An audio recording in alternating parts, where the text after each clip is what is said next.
What's up? What's up? Just about ready to go live here. Couple more seconds.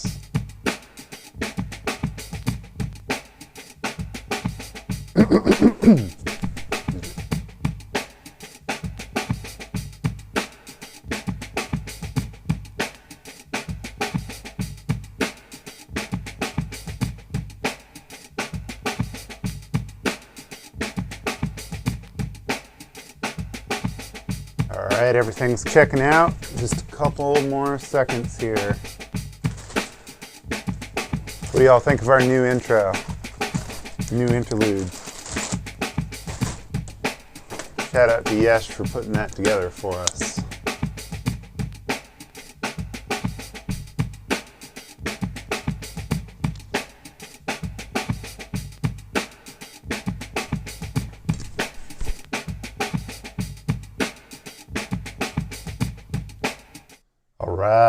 All right, what is going on? This is Cooper Anderson from Creating the Sound. So today is the SYNTHWAVE mix session, so we're going to follow up on what we did last week with creating the beat. But before we get started, I wanted to kind of talk about like where we're at in the production, basically. So, you know, because one of the main questions for like beginning producers is what's the difference between a producer and a beat maker. So essentially what I did last week was beat making. I took some drum samples / performance from Dylan, and I made a beat around it. So that's just straight beat making. And you know, the difference between a beat maker and a producer is that would be the end of the job, basically, for a beat maker. Well, that plus what we're going to do tonight, which is the mixing portion. But what I've also had going on behind the scenes is we're working on writing a song to this. So I'm like figuring out like the personnel and who's going to be involved in that, and kind of working out how the vocals are going to be written and recorded and all that stuff. So one of the main things a producer has to do is kind of keep all these things together. Like I got to talk to everybody and make sure the plan's cool and make sure everybody is like got what they need and it's working out for everybody. So that's like, you know, of actual producer's job is to produce, you know, put the whole thing together, not just make the beat.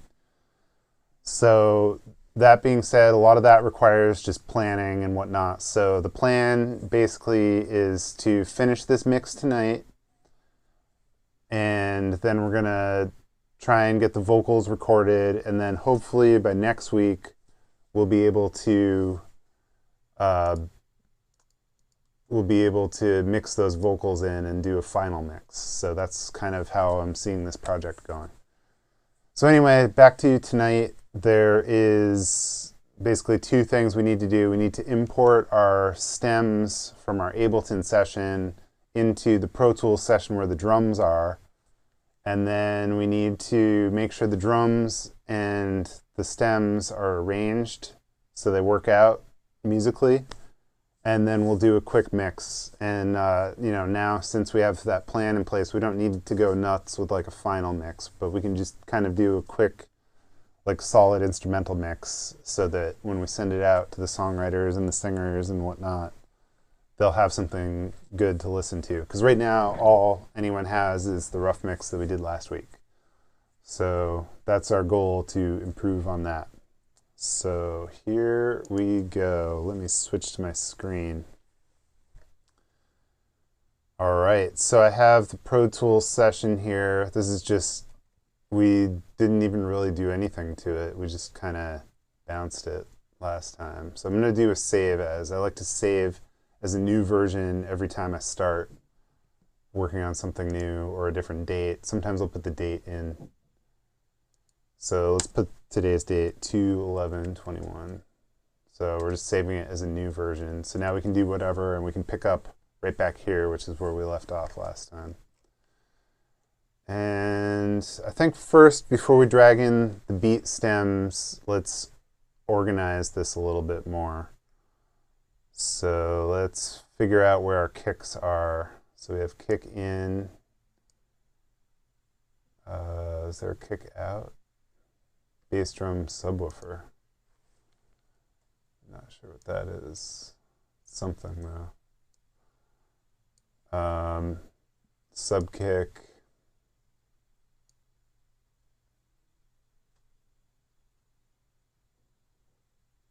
Oh, that might be the electronic drums. All right, so let's get the overheads.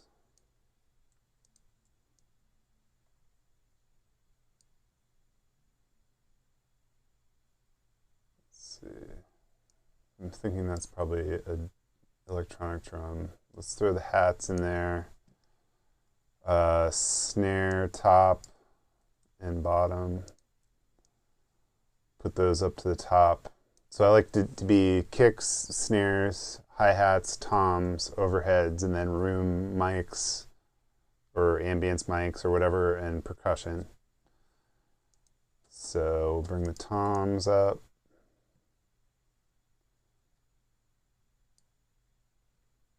And what else do we have? Then we have all the ambience after our overheads that are in there.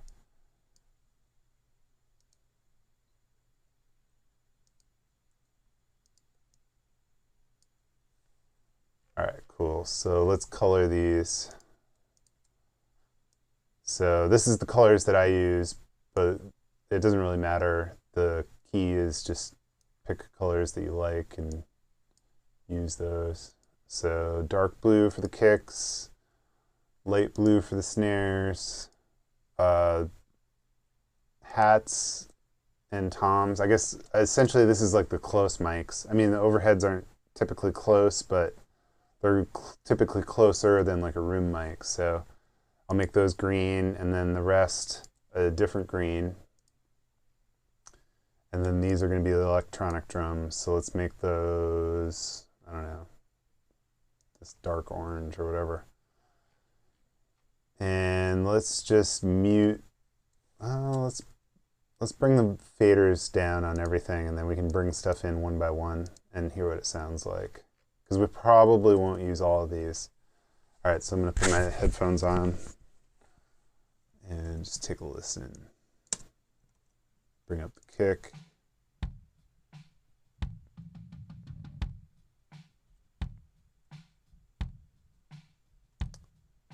I'm going to remove this instruments thing. So, like I said last time, I always like to end up in Pro Tools because that's what I use for mixing. You know, I like Ableton for production. So anyway, let me know in the comments what DAWs everybody's using if you want to see more of any specific DAW. I'm going to throw drumgate on here and just gate out the kick because this is the kick close mic. And 80s stuff is typically like a really dry sound to start with anyway. You know, like the gated reverb. All right, let's hear the other kick.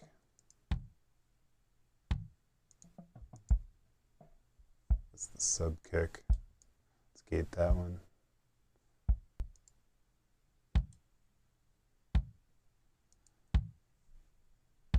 All right, so we can probably bus these into one bus, one aux. So I'll just put these on a bus. Bus 11, we'll call it. Is that what I want to do?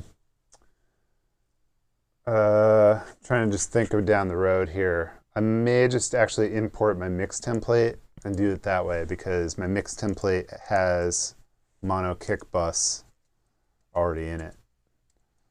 So let me do that. I'm gonna hit Shift Command I to import session data, and we will go to templates. Just made a new one. Import all these tracks, and we crashed. How about that? That's how you know it's good when you're crashing it right off the bat.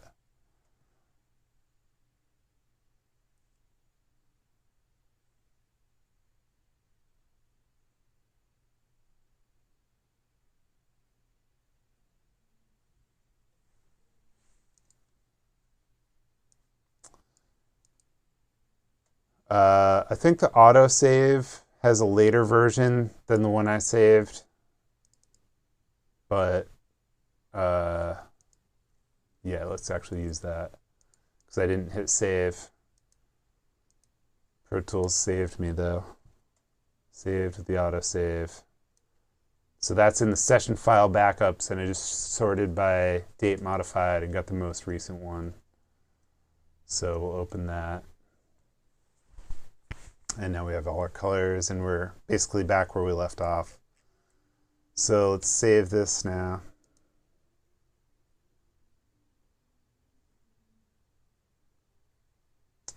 And let's try this again.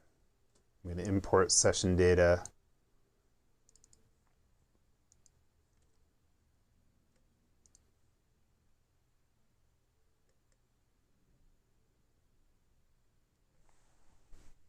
There's no audio in this, excuse me, in this session, but I wanted to try unchecking that sample rate because it is created at a separate sample rate. I usually mix at 96K because I have analog gear, so I feel like it sounds a little better if you're doing the extra conversion. But for this, I'm just going to stick with 48 because this is going to be a in-the-box mix, essentially.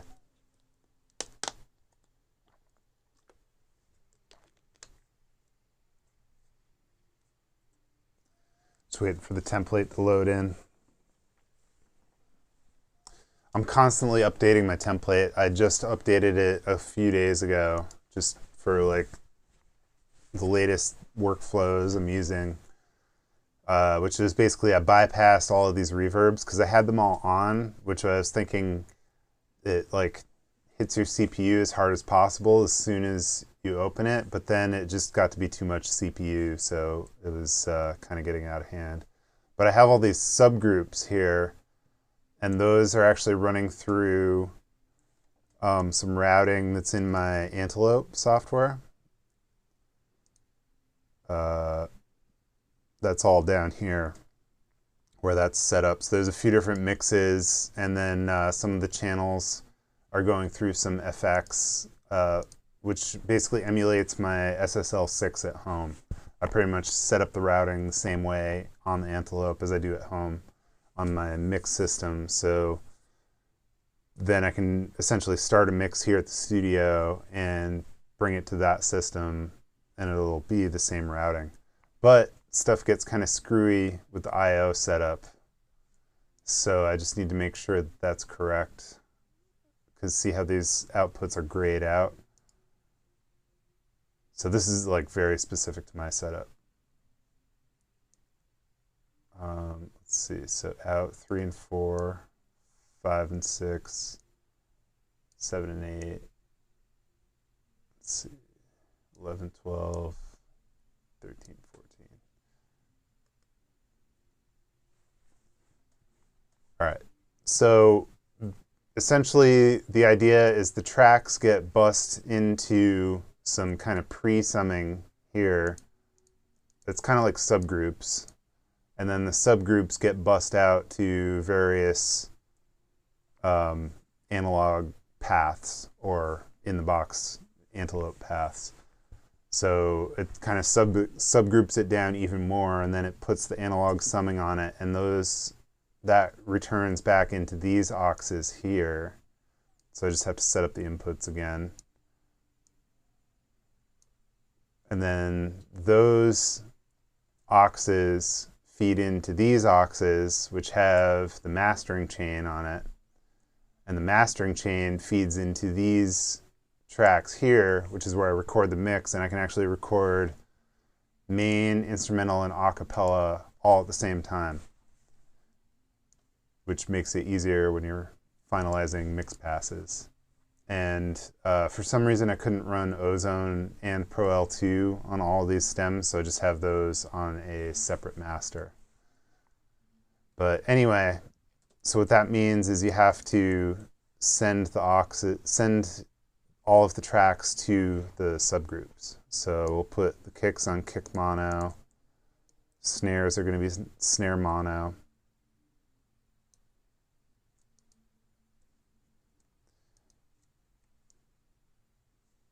And the reason I like to commit to this early is because you have to either do it all the way or not at all, because if you do it half and half, like if I just dragged new tracks in right now, but half of my tracks are going out through analog and coming back, there's going to be wicked latency that there's not really much of any way around. So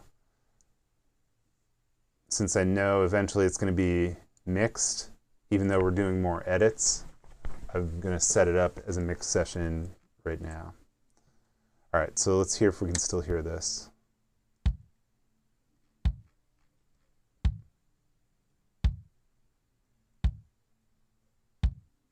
Okay. So now our kick mono bus right here, we can affect that whole thing as one.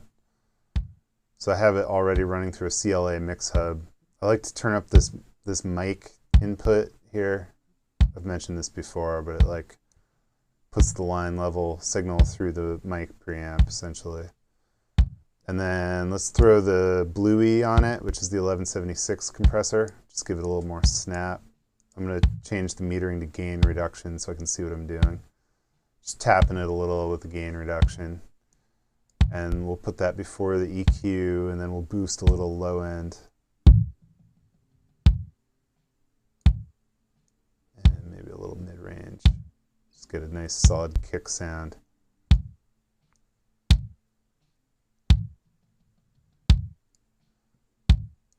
Nice. All right, that's sounding pretty good. Let's bring in the snare.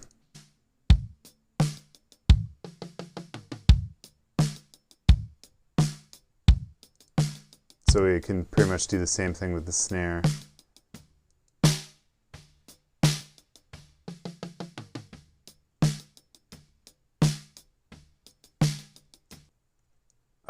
It doesn't sound like there's much, if any, ghost notes. I'm going to just take a look at the waveform real quick to see if I can find any before. Let's hear what those are. Tom fills. So yeah, this is all just straight snare hits.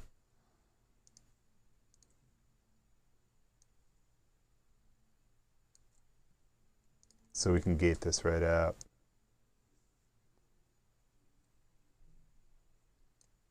Sonox drum gate, throw it on snare. Put that on the other one too. That's a little harsh on the decay of the gate, so let's fix that a little bit.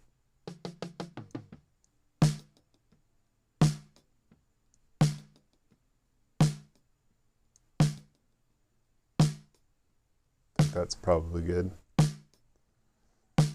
This thing lets you give longer decay at certain frequencies, and this snare top mic has this really nice low end that I want to emphasize. We're actually not gating our toms out here. It's kind of interesting. Let's see. Let me play it over there and see what's happening on the readout. I think we can actually bring our threshold up higher.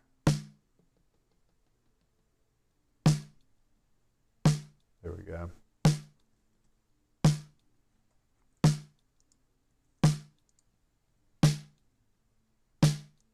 Copy and pasted the plugin settings to the other drum. And then we can throw some effects on the CLA here. Also, the CLA mix hub, the other thing that's cool about it is it has this like kind of mixing matrix built in where you can go on this view and adjust different settings on any other instance of CLA mix hub that's active in your session. And setting that up like each time is kind of not really worthwhile in my opinion, but having it on your template is pretty awesome because now I have all these subgroups. So all I do is route my stuff into the subgroups, and then it's super easy to jump around. So I have like my instruments and vocals on this one. I have the drums here, and then I have the returns, the summing returns. And you can even do your EQs and everything too. So I could actually do my dynamics on the snare mono bus right here, but I'm actually going to do it on here because I want to adjust the whole thing, not just the dynamics.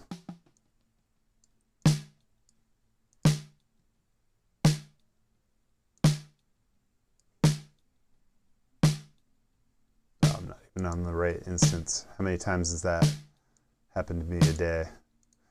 Tweaking a plugin and you're on the wrong instance. You gotta be very careful.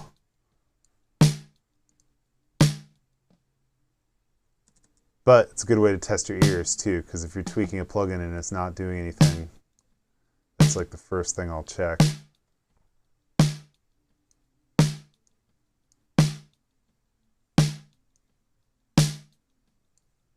I want to make sure we keep that low end in there. Bring a little more of that out. I don't want to go crazy with this mic distortion. Right up at the top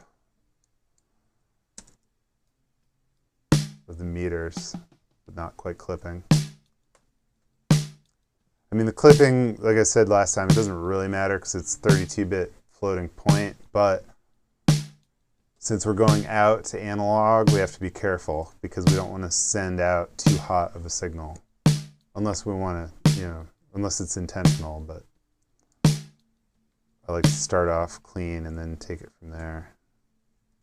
I was still hearing a little bit of toms in here. I think that's on the snare top, so let's double check this gate threshold. So we got to come up just a little higher.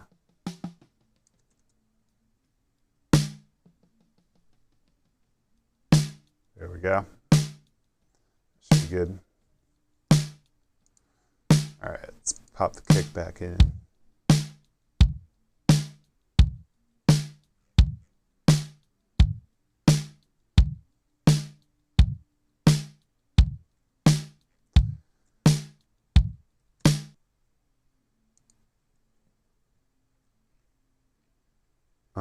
So I'm trying to do like, I guess a kit mix first, and then, because we didn't really do that last time.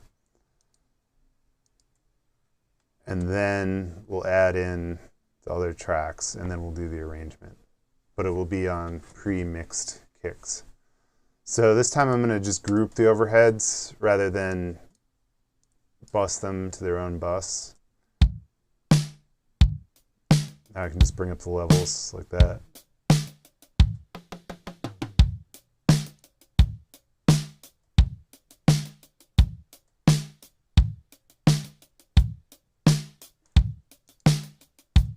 I'm going to do the same for the toms initially too, just to bring them up.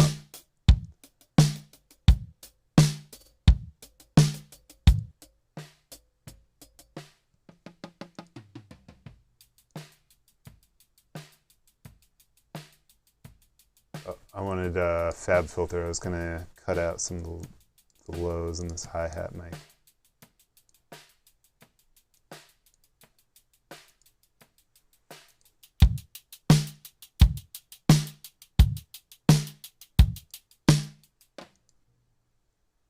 Huh, this thing sounds kind of...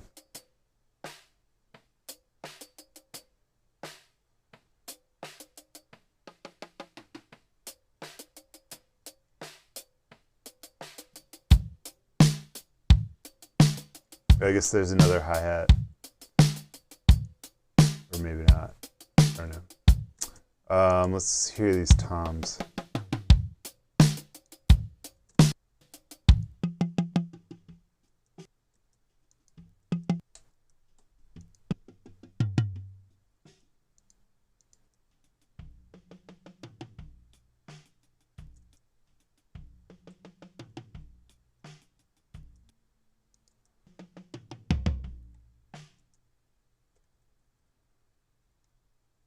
All right, so we can actually manually gate these. It looks like they kind of already are. Sometimes that's easier to do than throwing the gate plugin on, especially for toms, because there's usually only a few tom hits throughout the average song.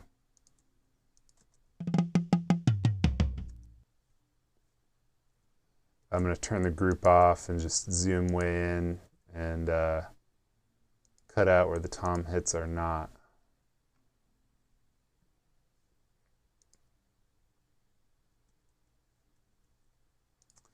Do a little fade in on the way in. I try to get as close to the zero crossing as possible.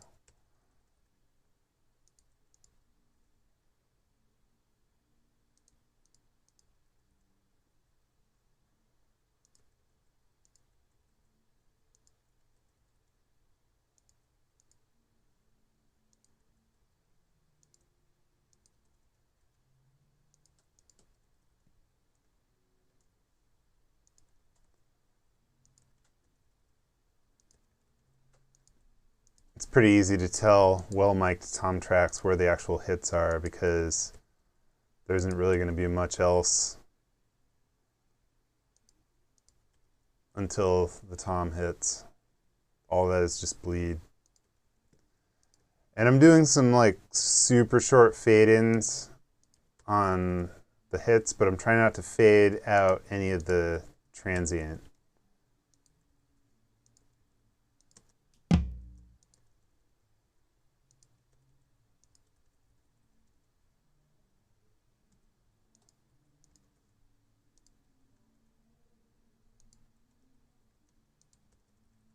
Like I'm zooming way in on the sample level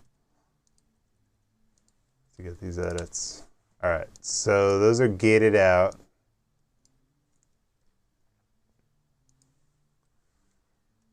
So now we can throw a little panning on them.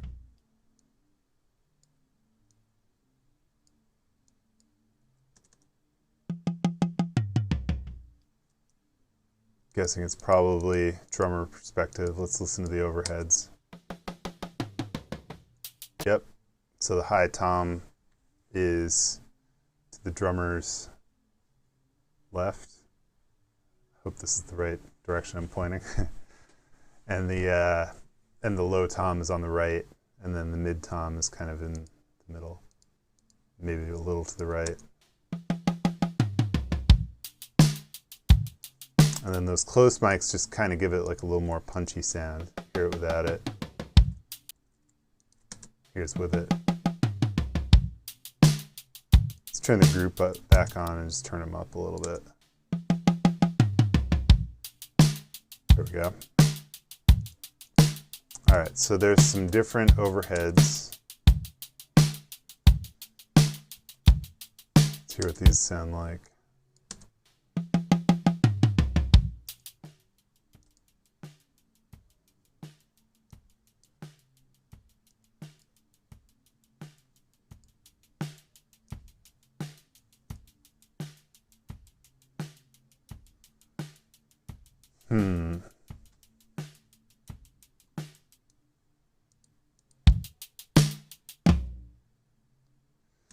I'm not sure if we really need, honestly, much ambience on these. It might be better to give it like a kind of tight sound. So maybe we'll find like one more like a crush mic or something, or maybe the shotgun mic or something.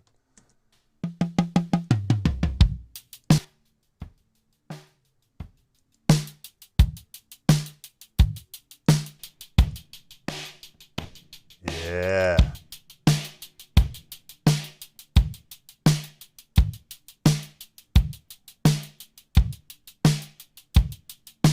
Here's without that kick crush mic. There's with it. With it. Without.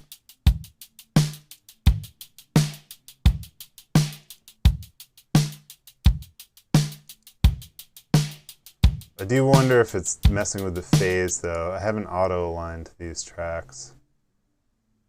Let's just try flipping the phase, because it sounds like it's kind of canceling something. Let's see, EQ one band has a phase flip on it.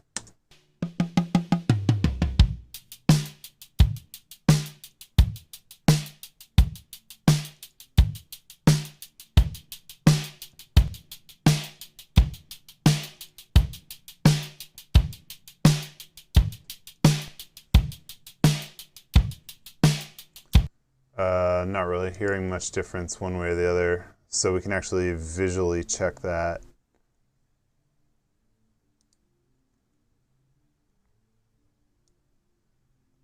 We'll just drag this kit center mic up next to the overheads and just zoom way in and see how the waveforms compare to each other.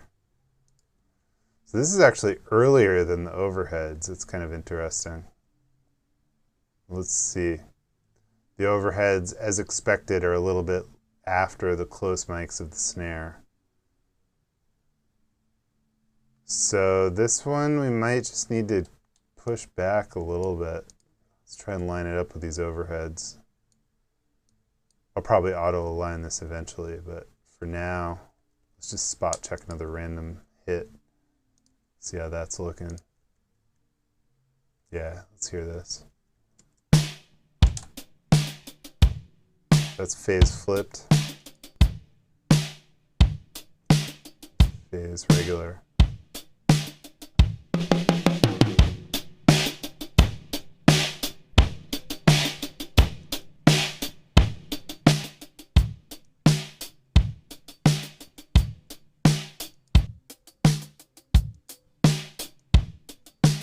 It's nice, it kind of brings it together.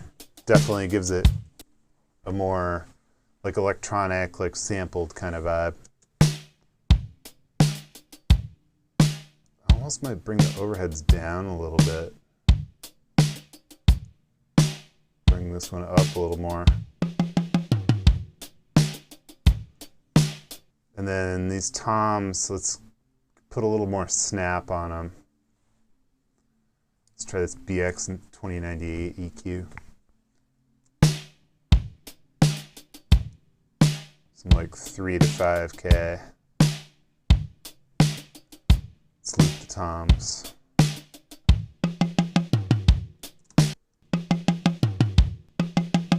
And some lower mids. And some top. Let's copy that to the others. A little less on this one. Lower frequency too, and then let's find some lower toms. Floor tom here.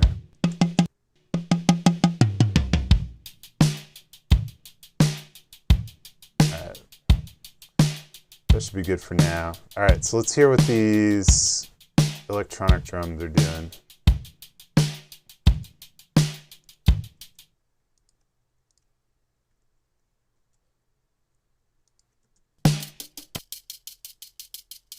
The hi-hat.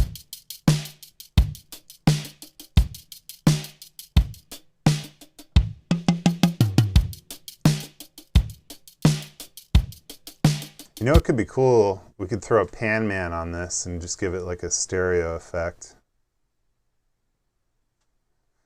I mean, at this point, I'm essentially mixing in solo here for the track because we haven't brought in any of the other elements. So that's something to keep in mind. Let's see. Let's put rhythm, shape, 8th note.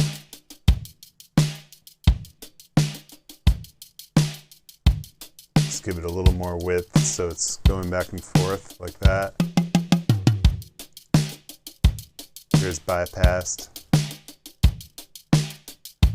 This kind of gives it more of a stereo image.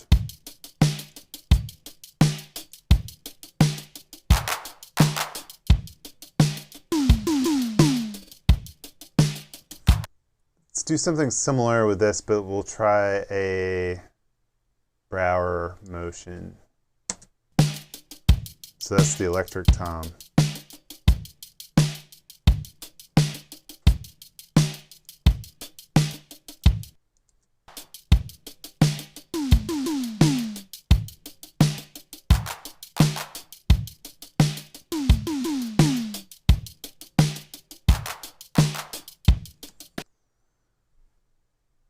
And these claps I want to EQ a little bit too.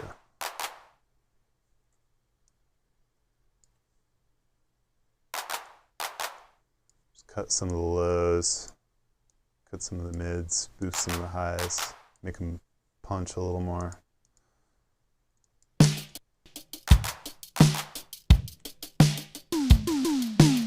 It's this whip crack.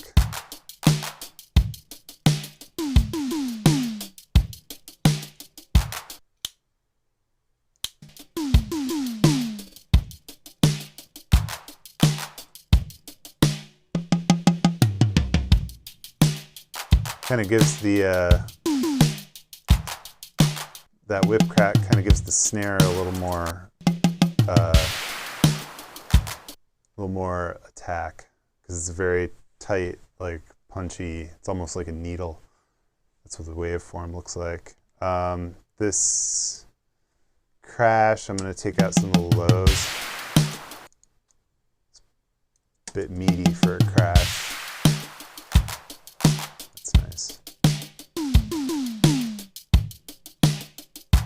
And then what was this one?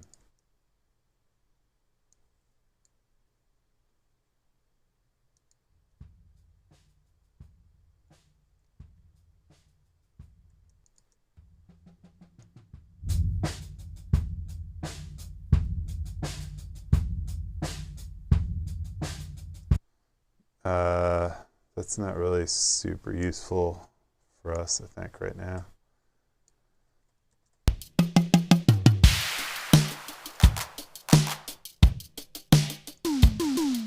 Okay, cool. So let's bring in the stems and get this thing arranged.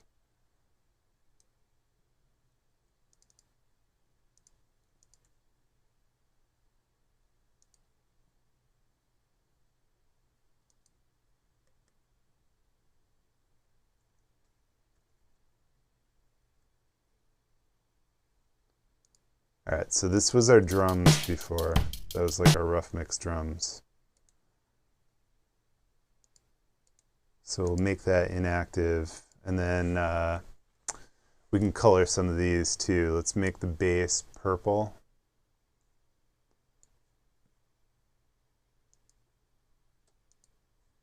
And then these noises, I kind of consider these percussion, because they're almost like cymbals, the white noise. And then let's make the synths and stuff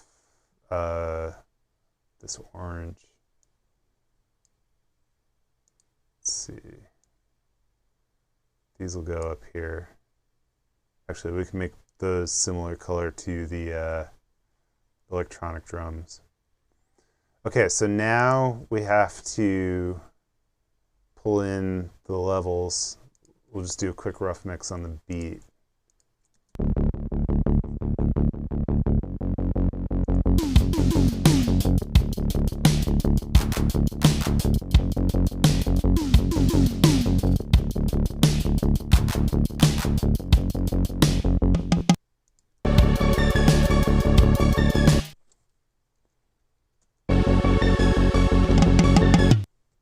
Oh, and see, hear how they're off? That's because of the latency.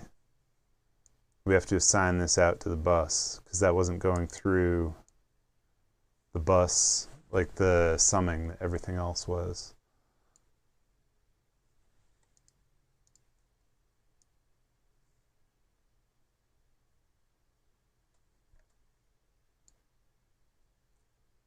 And these will go out the drums.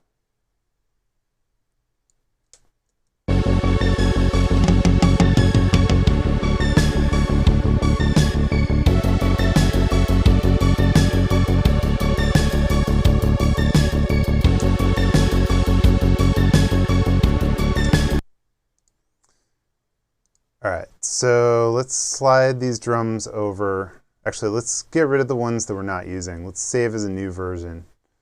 I'm going to get rid of all this extra stuff at the end of the file name and add _1. And then we're going to get rid of these extra tracks that we're not using. This we'll get rid of eventually. This is like the drums that we had in Ableton, but I just want to use them as a guide for where we're going to put our drums. Now where we have to be careful here is I have this one mic moved over a little bit. So what we can do is just cut off a little bit more of the intro. So we'll just essentially cut it right up to a 16th note before everything comes in.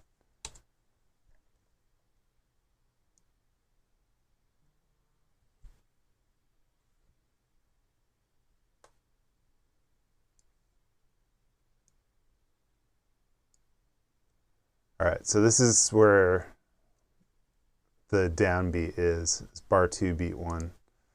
So let's select all the drums, and then those drums are going to come in here at bar 9. So we just have to slide everything over so this kick is on bar 9. And now we have, should still be on the grid.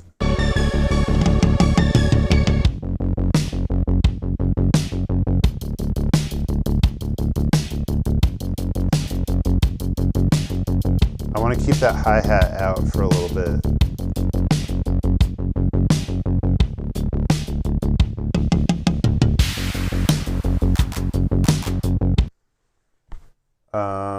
Okay, so this is a full 8-bar section here. Let's see, do we have 8 bars on the drums? An 8-bar section? Yeah, this next section here. So let's actually cut, or what we can do is we can group all of the drums together so that we can edit these all as one thing. Drums. So now in Pro Tools, it'll edit everything. So I can just cut that and slide it right over. So now we have an 8-bar section.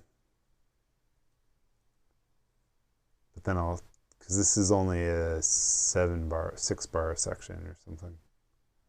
I actually really liked that first bar though. So I want to take this and I'm just going to slide it over here. Keep that to the side just in case we might use it later. All right, let's hear it.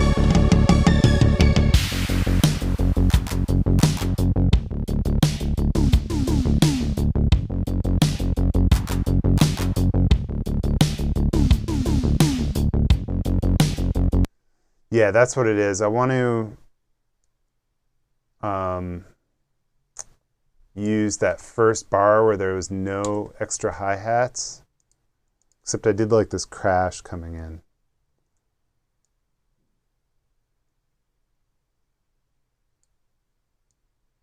Yeah, so we'll keep the crash coming in, and then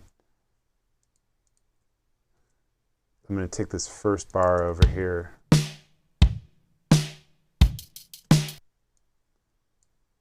And we're just going to loop that.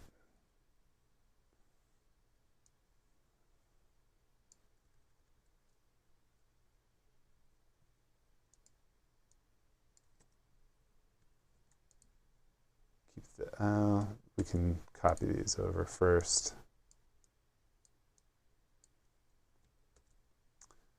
Then let's put our crash back. We can get rid of these. All right, let's hear this.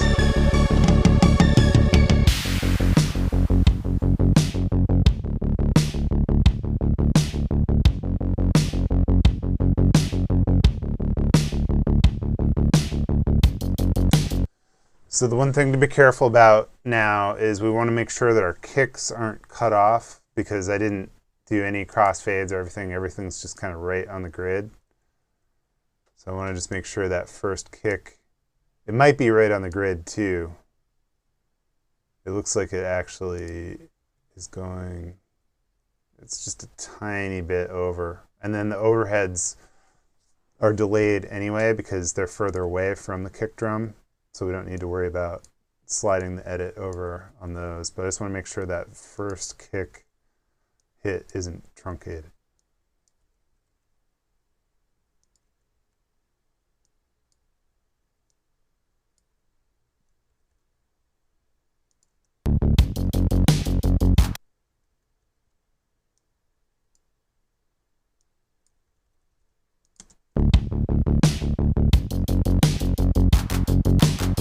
So when you're editing drums, that's one thing.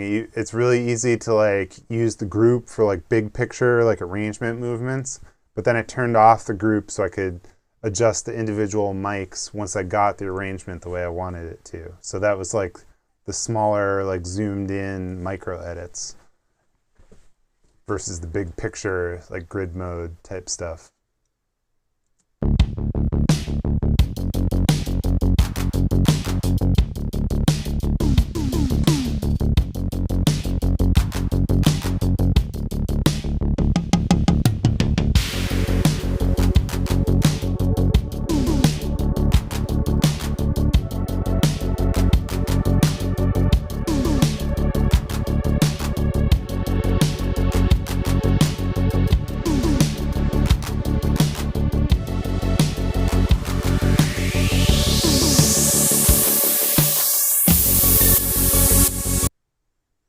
Okay, cool. So now we have to copy this section over to the next part, and then we can edit that drop.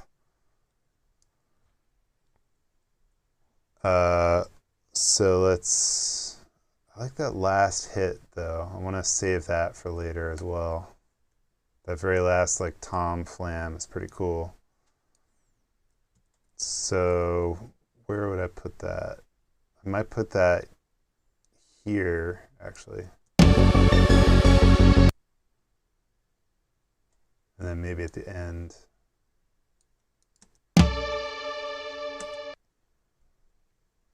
Okay, so we'll keep that there for now.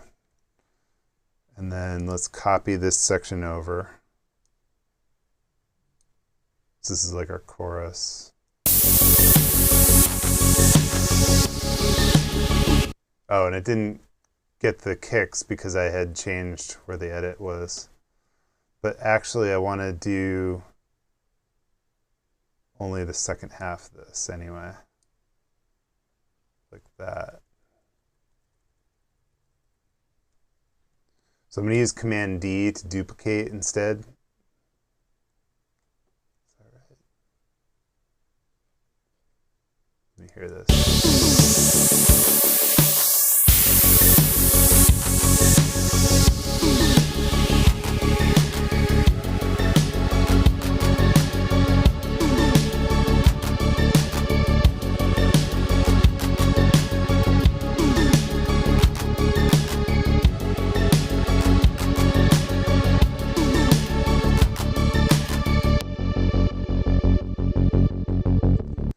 Okay, cool. So let's do the same thing and zoom in. I actually might want to copy this fill over as well here, because we still did have to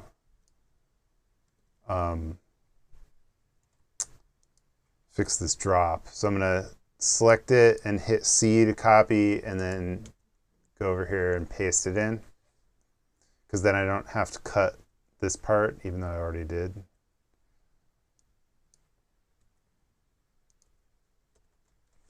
Now that I'm doing these micro edits, it's going to be easier to visually not have stuff cut where it isn't actually cut, if that makes sense.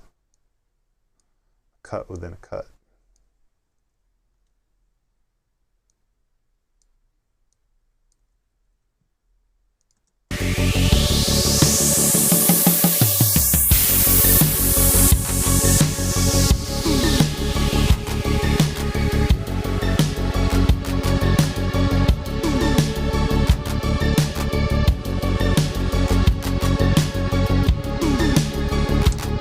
All right, so this is a 24 bar section. We can actually just copy this whole section over.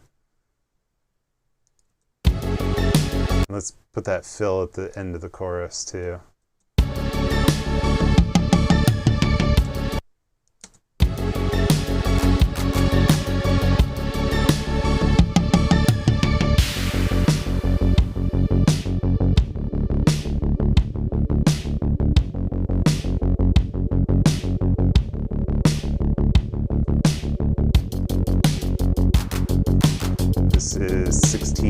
bars here, so that would be, let's pick the 16 bar section.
Putting some pump on the hi-hat and also the bass. I mean, we had the bass pumped in Ableton, but that was triggered off of the kick.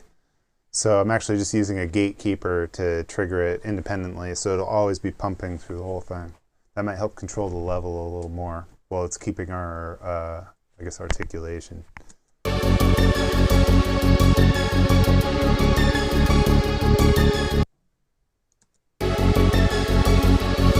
The drums to come in.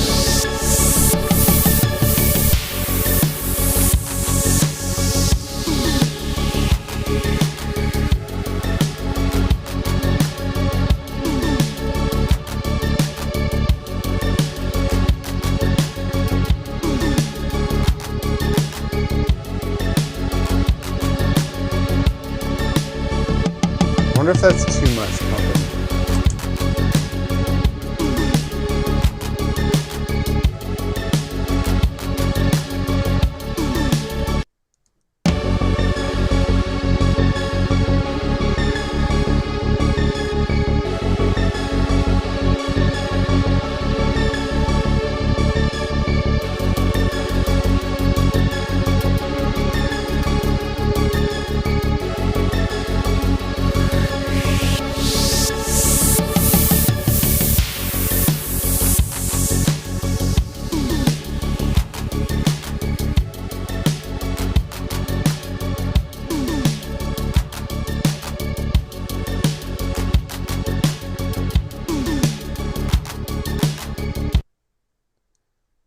Since it's already pumped, I'm wondering if it needs to be less pumped.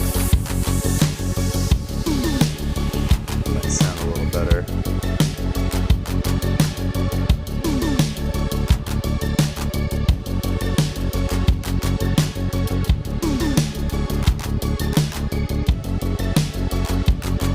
So there's one section of the track that was unpumped because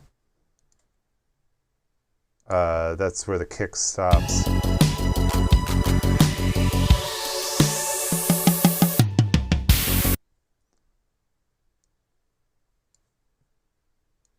So I'm copying that one over and over and essentially repumping it.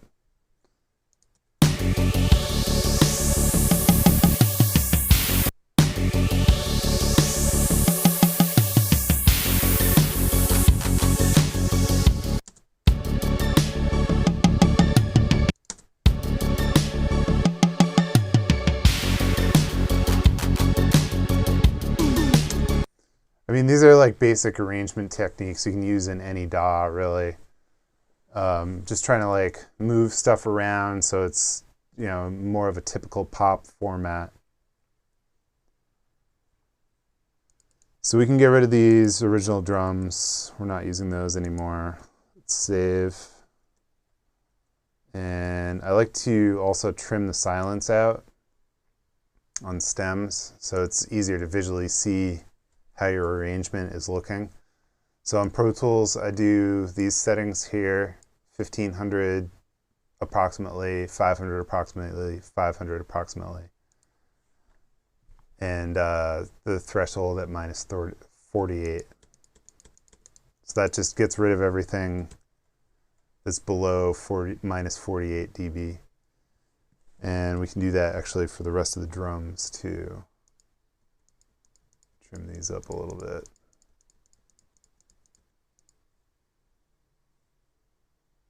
So I think this section we can actually get rid of now.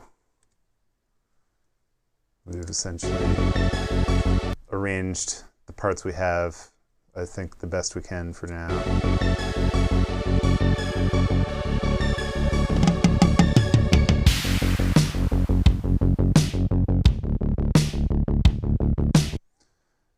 Okay, cool. So I think that's pretty much it. Mix and arrangement wise for now, like I said, because we're gonna get some vocals on here, so I want to kind of wait until we get those before we do the final mix. So I'm just gonna run it through the mastering section again. So the way I do that is loop the loudest portion of the track, which is probably here, the last chorus.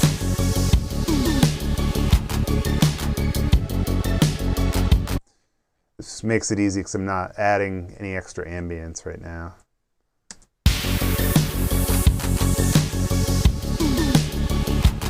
And I use my first main mix mastering section to get the levels.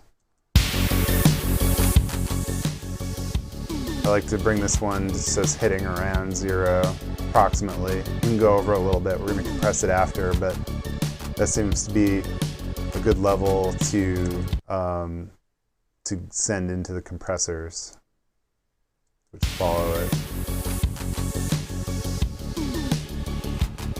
Just bring these thresholds down so these are hitting just a tiny little bit. Flip through these to see which one is sounding good. They're all pretty similar. I guess iron's a little better. SPL iron. That's pretty good as it is. We're going to throw the tape roll off on. Oh, that was a funny loop. I wanted to make sure the arrangement wasn't messed up. J37 tape. It's the mastering fat tight and open setting. I think I turned the noise off is the only change I've made to that stock waves preset. BX digital, I have some widening and mono maker on here. Dangerous, I like to boost the bass and treble a little bit, especially if I roll that tape, do the tape roll off on the SPL iron. And then my new one is this Better Maker. This thing is so much fun. It's kind of like a Pultec, but it's like a little more controls. I've just barely like learning how to use it, but this is essentially the Pultec section here, the program EQ. Crank the high end. That's where you adjust your frequency. But you can boost and cut the same frequency. And then crank the bandwidth. Bypass. And that's with it on. So I'm not even really making it, I'm making it maybe a little bit brighter, but I'm cutting it up there too, and it just kind of, that's why they call it the Better Maker. Do the same on the low end. The Dangerous EQ is boosting 75, so here I'm going to do either 30 or 100 and leave 60 alone. Let's try that same trick.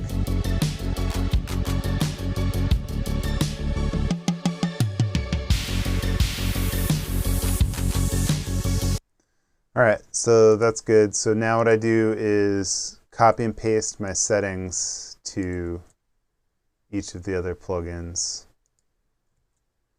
These I'm actually just going to drag over holding Option, so it's copying a new setting. This I didn't change anything. This I didn't change anything. Yeah, the black box actually didn't throw anything on, I don't believe. Usually I'll put some saturation on there, but like I said, this one's just kind of quick anyway because we're going to add the vocals. So let's pull up the Ozone, run the Master Assistant.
I'm not even going to add any loudness with the Pro L2 because since we are going to be putting vocals on this, I don't want the track to be like totally smushed.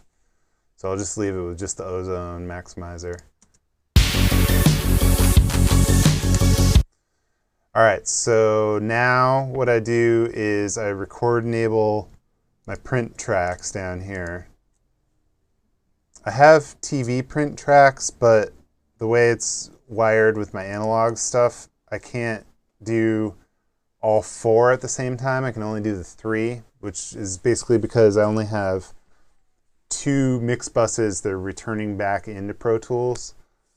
So that means that basically to do the TV tracks, I essentially have to do another pass. So when I'm doing like a full mix, I'll just print the main passes and then add the TV when the mix is like totally finalized.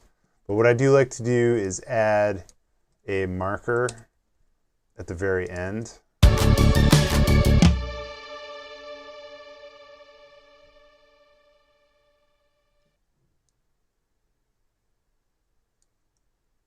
So let's call that right here.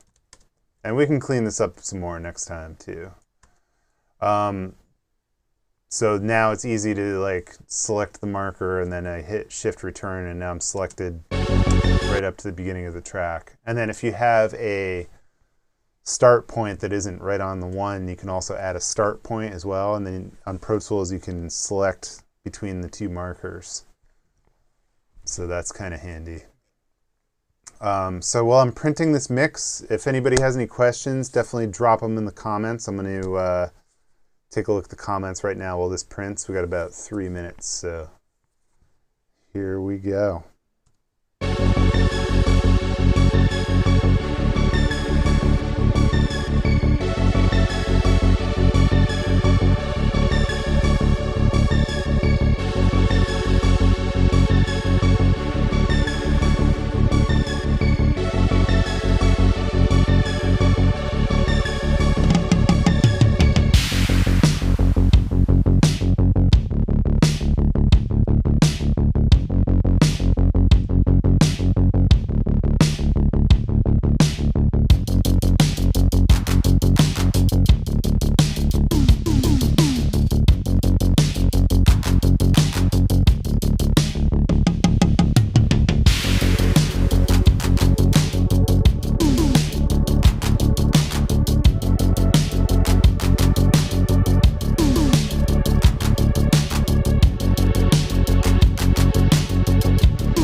All right, so the real Matt Starr was asking about the reverbs and delays on the drums, whether or not those are going to be added, and the answer is yes. I'm probably going to wait until I hear the vocals, and also the synths are so wet right now that like it's kind of a nice contrast to have like the dry drums in with like the wet synths. So I feel like the mix right now doesn't really need it too much. So there is a few timing issues on some of these electronic drums. I'll probably clean those up because those actually may get moved around too, depending on where the vocals are sitting. Because those like those electronic toms, I want those to really like accent the vocals. Okay, so back to how my template works. See, the acapella tracks didn't print anything because there's no vocals yet. So we can just delete these. And this lower section too is the uncompressed. So that's like without Ozone and Pro L2. So, but since my Ozone and Pro L2 doesn't print, I have to actually audio suite that in. I found that is the best way for my setup because Ozone just takes so much DSP. And actually when you do it that way too, if I was going to use Pro L2, then I could oversample it and get an even higher quality print, I guess.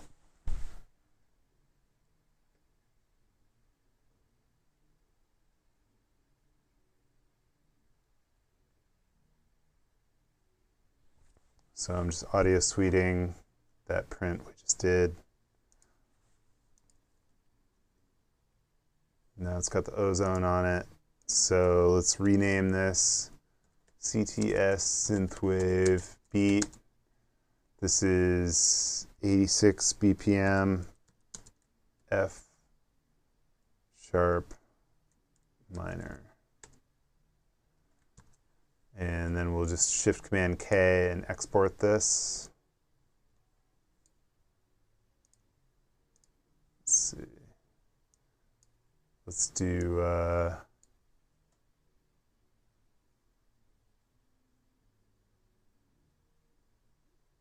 let's put it in the bounced files. 24-bit I find is better for files that you're sharing. A lot more websites and stuff can read them over 32-bit. 32-bit's more like a pro format. And then let's pop waves and MP3s. I mean, make it MP3 too. So if we need to email it to anybody. Now we're good. All right, so that's it for this week, everybody. Thanks for watching. And again, if you have any more questions, if you're watching this later, please, shoot us an email or drop a comment or whatever. We will get back to you as soon as we possibly can. And if you want to shout out any requests for live streams, definitely let us know. And we will see you next time. Thanks.